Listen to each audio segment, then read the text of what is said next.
এটা নতুন নিয়ম স্থাপন হ'ল, যি নিয়ম নেকি যীশু খ্ৰীষ্টৰ যোগেদি আমি পাওঁ।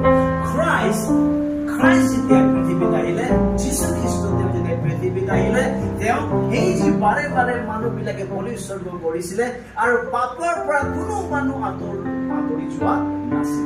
কিন্তু আমি দেখা পাইছো যীশু খ্ৰীষ্ট যেতিয়া পৃথিৱীত আহিলে, তেওঁ এবাৰ বলি হ'ল আৰু গোটেই জগতৰ মানৱ জাতিক পাপৰ পৰা উদ্ধাৰ কৰিলে। আমেন। পাপৰ পৰা উদ্ধাৰ কৰিলে। সেইকাৰণে the sacrifice, আৰু এই sacrificeটো কি আছিলে? তেওঁৰ নিজৰ জীৱন মানৱ জাতিৰ কাৰণে আছিল। Praise the Lord. এই বলিদানটো কি আছিলে? ঈশ্বৰে তেওঁৰ নিজৰ একমাত্ৰ পুত্ৰ এই জগতত পঠালে আৰু তেওঁ নিজৰ পুত্ৰকে বলি স্বৰূপে এই জগতত পঠাই দিলে আৰু তেওঁৰ বলিহে মানৱ জাতিক সদায় দিনৰ কাৰণে পাপৰ পৰা। Praise the Lord. সেইকাৰণে কমপ্লিট ফৰগিভনেছ।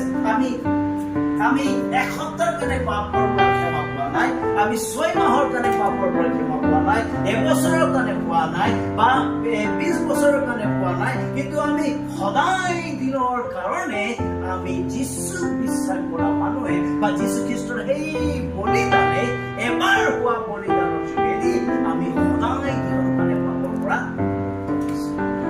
আমেন। যদি আমি পাপৰ পৰা মুক্ত হয়, তেনেহলে আমাৰ জীৱনটো কেনেকৈ থাকিব লাগে? সদায় আমাৰ চেহেৰা এই যি উদ্ধাৰৰ যিটো